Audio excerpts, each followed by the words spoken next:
is always number one, and our common devotion to human dignity and freedom.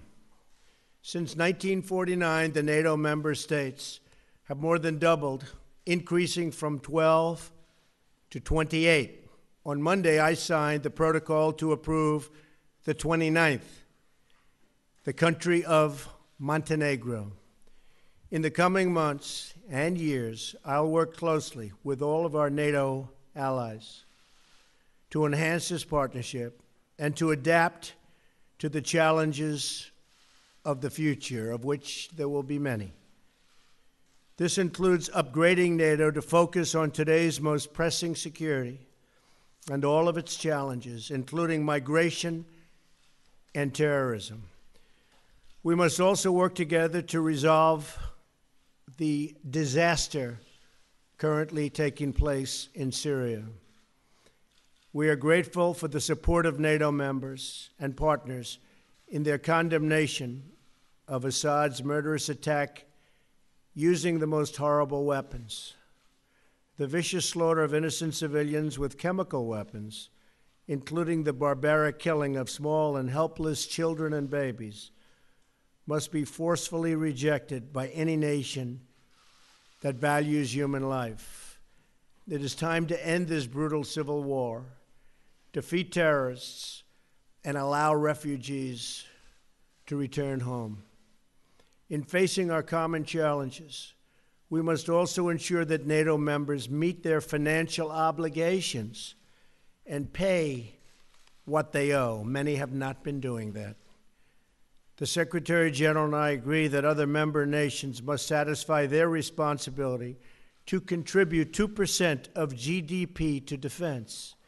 If other countries pay their fair share instead of relying on the United States to make up the difference, we will all be much more secure, and our partnership will be made that much stronger. The Secretary General and I had a productive discussion about what more NATO can do in the fight against terrorism. I complained about that a long time ago, and they made a change, and now they do fight terrorism. I said it was obsolete. It's no longer obsolete. It's my hope that NATO will take on an increased role in supporting our Iraqi partners in their battle against ISIS. I'm also sending General McMaster to Afghanistan to find out how we can make progress alongside our Afghan partners and NATO allies. Every generation has strived to adopt the NATO alliance to meet the challenges of their times. And on my visit to Brussels this spring, which I look very much forward to, we will work together to do the same. We must not be trapped by the tired thinking that so many have, but apply new solutions to face new circumstances, and that's all throughout the world. We're not here to stand on ceremony, but to develop real strategies to achieve safety, security, and peace. We're here to protect the freedom and prosperity of our citizens and to give them the future they so richly deserve. Secretary General, I'm honored to have you here today and to reaffirm our commitment to this alliance and to the enduring values that we proudly, and I mean very proudly, share. Thank you very much. Thank you for being here. Thank you. Thank you so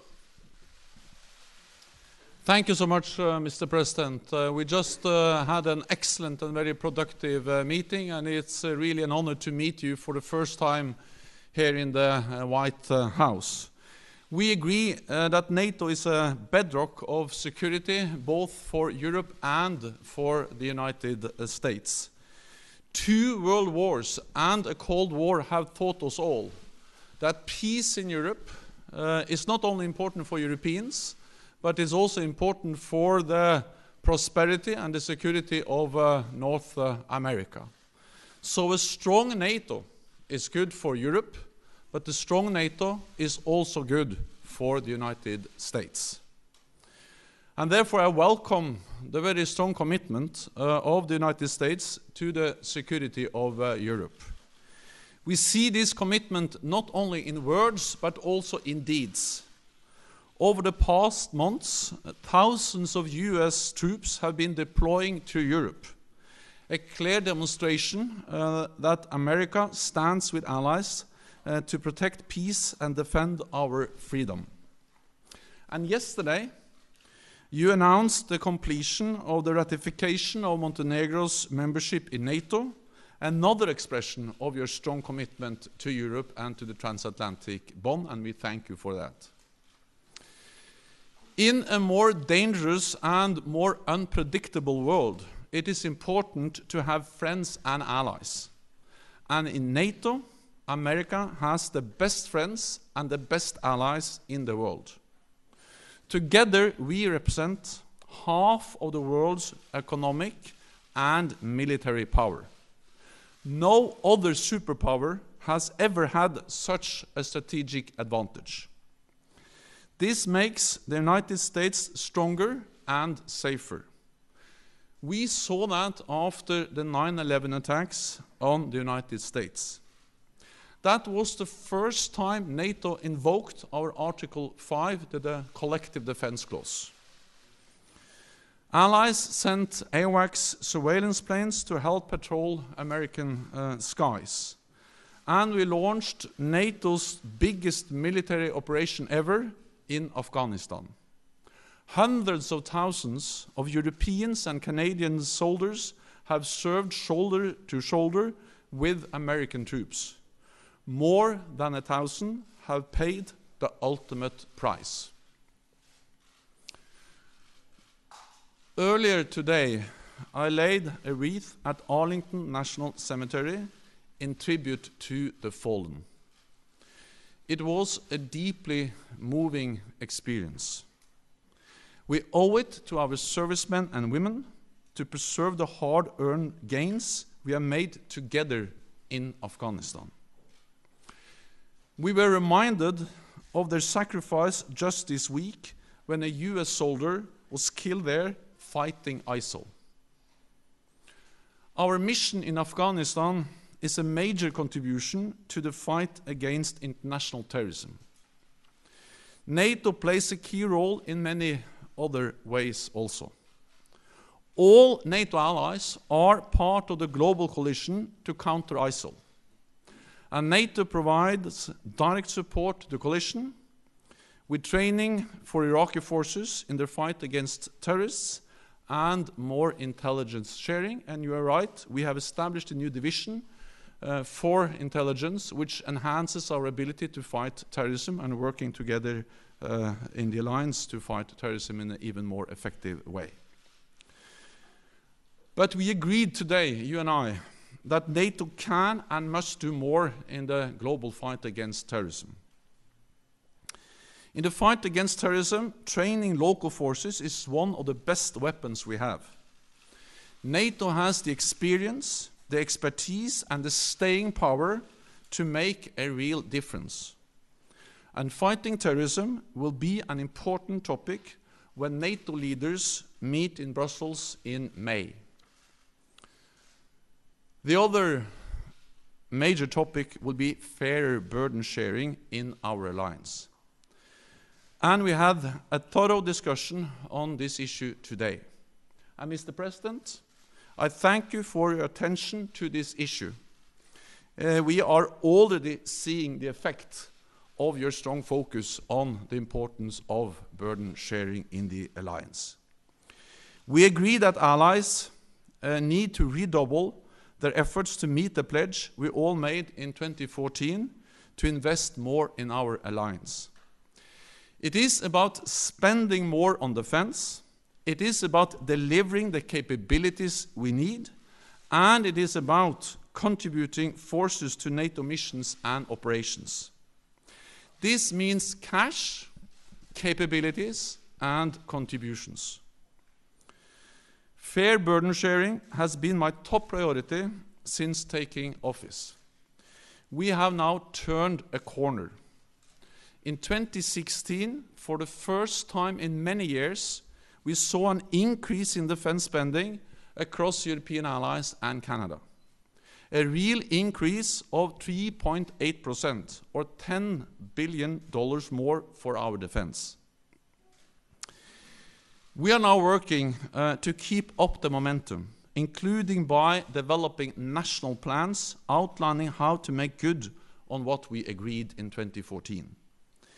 We know that we all need to contribute our fair share, because we need to keep our nation safe in a more dangerous world. We discussed many different topics during our meeting today, including the horrendous use of chemical weapons in Syria. Any use of chemical weapons is unacceptable, cannot go unanswered, and those responsible must be held accountable. So, Mr. President, thank you once again. I look forward to working with you to keeping the alliance strong, and I look forward to welcoming you to Brussels in May, when heads of state and government in the alliance meet there to address the challenges and the need to continue to adapt the alliance to a more challenging security environment, and to respond both to the need for fair burden sharing and stepping up our efforts to fight international terrorism. So thank you once again. Thank you very much. Great. Thank you. So we'll have a couple of questions. Jeff Mason. Thank you. Thank you, Mr. President. I'd like to ask you about two topics, if I may. First, has your view of Vladimir Putin changed after what's happened in Syria? And what is the United States prepared to do if he continues to support Assad?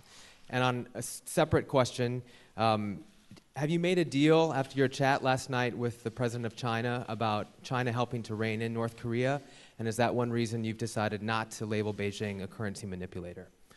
Well, I'll be speaking to, yeah. You want to go ahead? Go ahead. May I? For the Secretary General, do you believe NATO should continue to bolster its presence along the alliance's eastern border? And are you confident that you have President Trump and the United States support for that? Thank you. I'll be speaking with Rex Tillerson in a little while, calling in. I think he had a very successful meeting in Russia. We'll see. We'll see the end result, which will be in a long period of time, perhaps. But the end result is what's most important, not just talk. And I think that based on everything I'm hearing, things went pretty well, maybe better than anticipated.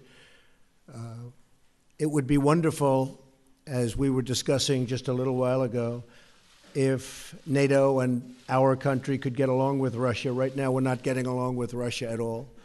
We may be at an all-time low in terms of relationship with Russia. This is built for a long period of time.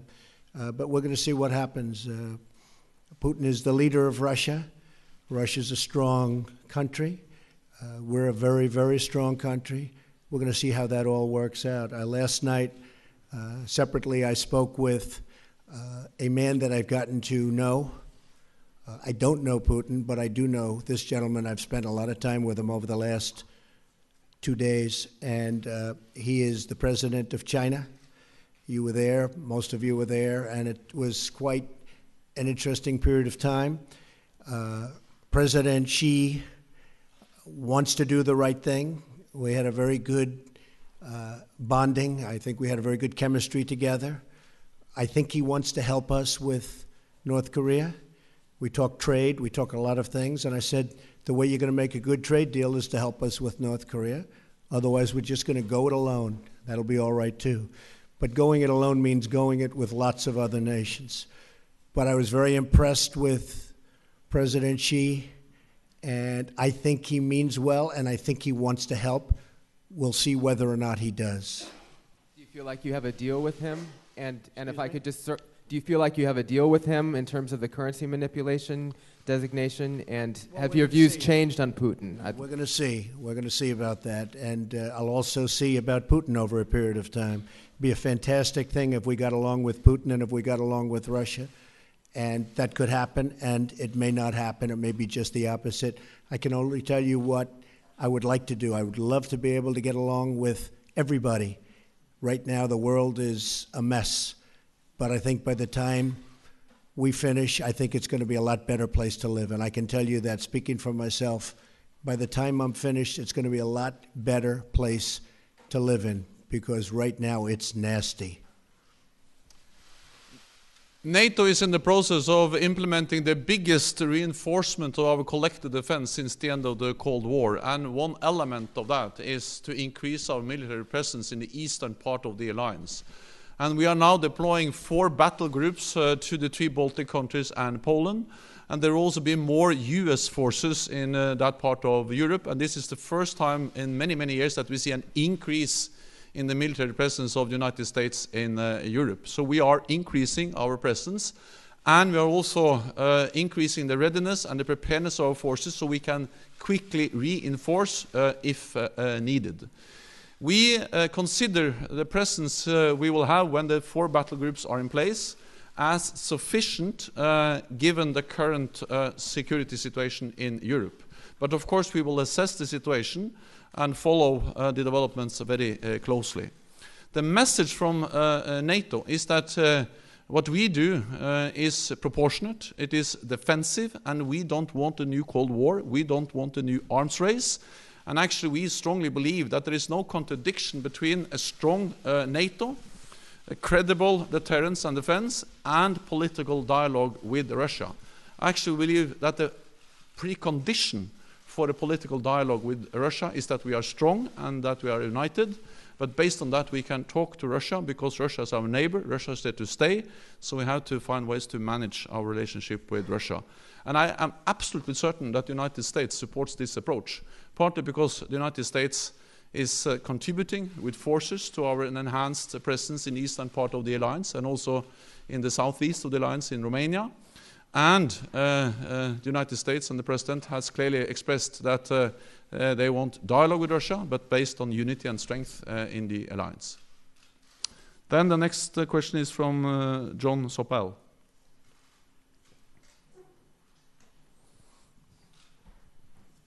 Thank you very much.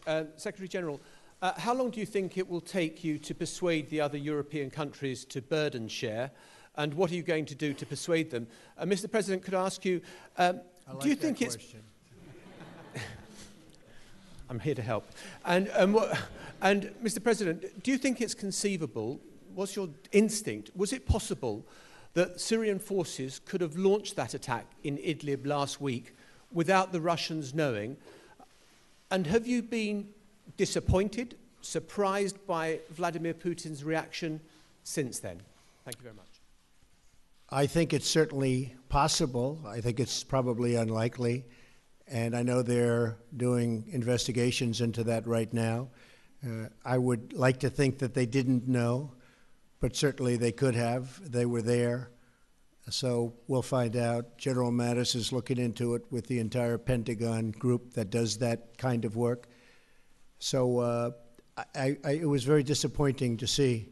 It's disappointing no matter who does it, but when you get into the gases, especially that form, it's vicious and violent, and everybody in this room saw it all too many times over the last 3 or 4 days. Young children dying, babies dying, fathers holding children in their arms that were dead children. There can't be a worse sight, and it shouldn't be allowed. That's a butcher. That's a butcher. So I felt we had to do something about it. I have absolutely no doubt we did the right thing. And it was very, very successfully done, as you well know. Thank you. On defense spending and burden sharing, that has been my top priority. I have raised it in all my meetings in all capitals I have visited with prime ministers, presidents, minister of finance, and of course also defense and foreign ministers. And I expect, of course, all allies to make good on what they decided back in 2014. And the very strong and clear message from President Trump has been very helpful. So now we see that things are starting to move in the right direction. For the first time after many, many years of decline in defense spending, we now see an increase in defense spending across Europe and Canada. So they have started to move in the right direction. 3.8% real increase in defense spending across Europe and Canada is a significant step in the right direction. It's not enough. We still have a long way to go, but at least they have turned the corner. European allies have turned the corner. Instead of reducing defense spending, they have started to increase defense spending. then I think it is important to remember that this is something the Europeans do because they know that this is in their own security interest. It is in their interest to invest more in European defense because the world has become more dangerous. Many European allies, of course, or all European allies reduced defense spending after the end of the Cold War because then tensions went down. But if you are decreasing defense spending when tensions are going down, then you have to be able to increase the defense spending when tensions are going up. And now they are going up. So we have still a long way to go, but I'm encouraged by the fact that we have started to move in the right direction. And last year there were 5 allies spending 2%. This year, Romania has declared that they will reach 2%. Next year, Latvia and Lithuania will also reach 2%. So we'll go from 5 to 8, which is at least going in the right direction. But still, we have some work to do. And I did ask about all the money that hasn't been paid over the years. Will that money be coming back? We'll be talking about that. Right? We want to talk about that, too. Anita Kumar, where are you? Hi. McClatchy. Hi. Mr. President, what's your reaction to the UN vote condemning the chemical attack in Syria overall? And can you talk a little bit about the reaction to China? Were you aware that was going to happen? Did President Xi talk to you about that? I'll give you a heads up. And how does that affect your relationship? We did talk last night. I think it's wonderful that they abstained. As you know, very few people expected that. No, I was not surprised that China did abstain. Very, very few people thought that that was going to happen. So we're honored by the vote. That's the vote that should have taken place. Mr. Secretary General, you talked a little bit about Moscow, about Russia. How do you counter their aggression in general? They've been interfering in recent democratic elections. How do you counter Moscow's power? The most important thing is to have a strong alliance, to stay united and be firm and predictable in our approach to Russia. And that means that we have to invest in our collective defense. That's exactly what we are doing. Deploy more troops in the eastern part of the alliance, increase the readiness of our forces, and increase defense spending. And I welcome the very strong message from President Trump on the importance of increased defense spending. We have started to do this, so we are implementing the biggest reinforcement of our collective defense since the end of the Cold War, providing credible deterrence. But at the same time, we have to find ways to engage with Russia, to talk with Russia. Because Russia will not go away. Russia will be our biggest neighbor, and we have to find ways to live with them and to try to avoid a new Cold War, a new arms race. And that's exactly why I am very much in favor of what we call the dual-track approach to Russia. And as a former Norwegian politician, I have the experience to work with Russians because Norway is bordering Russia. And Norway was able, even during the Cold War, to develop, I would call it a pragmatic working relationship with Russia. Cooperating with them on energy, on border issues, on environment, on fishery, and also in military affairs. And that was not despite our membership in NATO, but it was because of our membership in NATO. Because NATO provided the strength, the predictability, the platform for a small country to have a political dialogue with Russia. So I strongly believe that the only way to deter Russia is to be strong, but the only way to avoid a new Cold War, avoid a new arms race, and avoid increasing tensions is to continue to engage Russia in a political dialogue and to make sure that what we do is defensive and proportionate in response to a more assertive Russia. Okay. Then I give the floor to Tove Bjørgaas.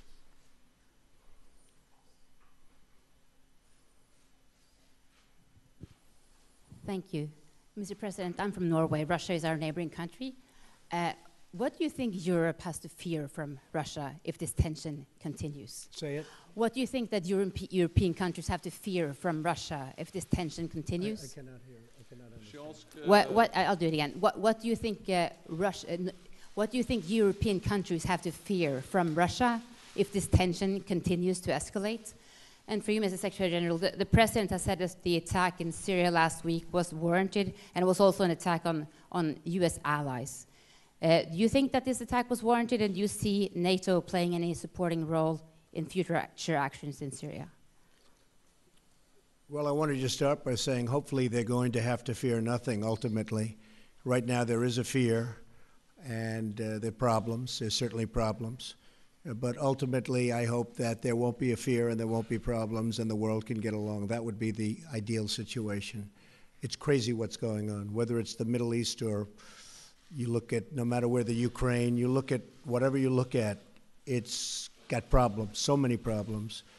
And ultimately, I believe that we are going to get rid of most of those problems, and there won't be fear of anybody. That's the way it should be. We have a very big problem in North Korea, and as I said, I really think that China is going to try very hard and has already started. A lot of the coal boats have already been turned back. You saw that yesterday and today. They've been turned back. The vast amount of coal that comes out of North Korea going to China, they've turned back the boats.